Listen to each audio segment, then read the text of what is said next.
আমরা জুলাই পদযাত্রায় দেশের বিভিন্ন জায়গায় বলেছি, ফ্যাসিবাদী সরকারের পতন হয়েছে, বন্দোবস্তের বিলোপ আমরা ঘটাতে পারিনি।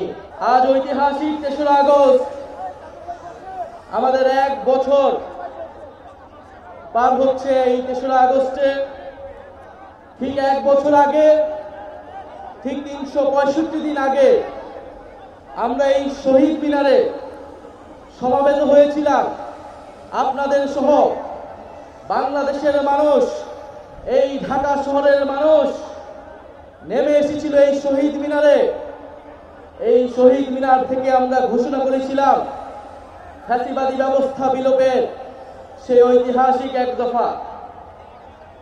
এই ঐতিহাসিক ১ দফা কোনো ব্যক্তির পক্ষ থেকে নয়, কোনো দলের পক্ষ থেকে নয়, কোনো সংগঠনের পক্ষ থেকে ঘোষণা করা হয় নাই। সেই দিন ১ দফা ঘোষণা করা হয়েছিল বাংলাদেশের জনগণের পক্ষ থেকে, বাংলাদেশের অভ্যুত্থানকারী ছাত্র জনতার পক্ষ থেকে। ফলে ১ দফার প্রকৃত ঘোষক হলেন বাংলাদেশের জনগণ, বাংলাদেশের অভ্যুত্থানকারী ছাত্র জনতা এবং আমাদের শহীদ ভাই ও বোনেরা। আমাদের এই ১ দফা ঘোষণার একটা ঐতিহাসিক প্রেক্ষাপট ছিল। 1/11-এর সময় থেকে আওয়ামী ফ্যাসিবাদের ভিত্তি তৈরি করা হয়েছিল। ১৫-১৬ বছর বাংলাদেশে কোনো গণতন্ত্র ছিল না, ভোটাধিকার ছিল না, গুম খুন নির্যাতন, মানবাধিকার হরণ হয়েছে, গণহত্যা হয়েছে।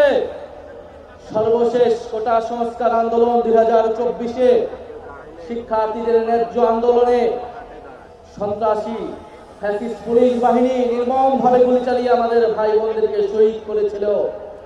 আপনারা এই ইতিহাস সবই জানেন, আমি পুনরাবৃত্তি করব না। আজকে আমরা জুলাই পদযাত্রায় দেশের বিভিন্ন জায়গায় বলেছি, ফ্যাসিবাদী সরকারের পতন হয়েছে, বন্দোবস্তের বিলোপ আমরা ঘটাতে পারিনি।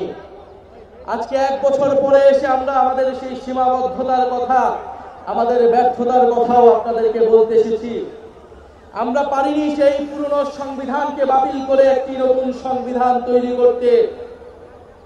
আমরা পারিনি যে ফ্যাসিবাদী বন্দোবস্তের যে ক্ষমতার স্তম্ভ ছিল, যে দুর্নীতি পরায়ণ অলিগার্ক ব্যবসায়ী ছিল, যেই লুটেরা অর্থনীতি ছিল, সেই অর্থনীতিকে ভেঙে দিতে।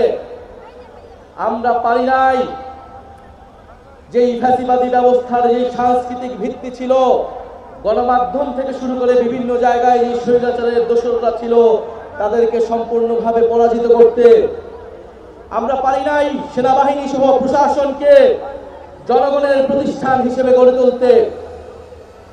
আমরা আমাদের ব্যর্থতার কথা স্বীকার করেই আজকে আবার ওই শহীদ মিনারে সমাবেত হয়েছি, আমাদের ভবিষ্যৎ কর্মসূচি নির্ধারণ করতে, আমাদের ভবিষ্যৎ বাংলাদেশের জন্য শপথ নিতে।